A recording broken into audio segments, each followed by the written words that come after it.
Hi, everybody. This is Erin from the product design team here at Boldin, and I'm here to bring you this small but mighty change that can help you monitor your net worth over time. So, when you log into Boldin, you are on this overview page, and if you scroll down to the bottom, you can see that we have a section dedicated to your net worth.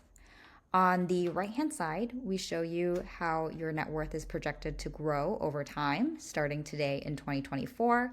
And on the left-hand side, we showcase your current net worth as well as your projected net worth at longevity.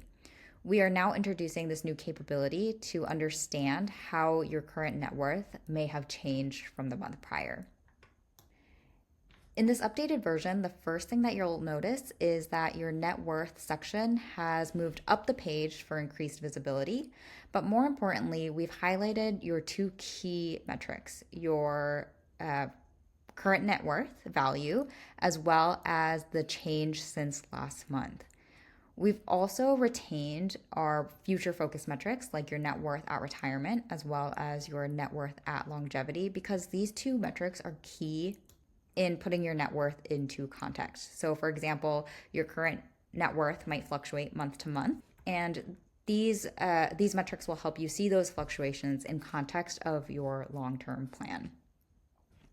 The final new piece are the buttons and the links here. The button on the top right will lead you to our projected net worth insight page that gets into the nitty-gritty of each specific account and how we expect those accounts to grow over time. You can also go back and update your plan details to make sure that your net worth numbers are based on the most accurate and up-to-date information. Thank you so much for joining me today to explore the impact of tracking your net worth. We are super excited to continue building features that will help you build confidence and clarity in your financial journey. So please continue to stay tuned for what's coming next.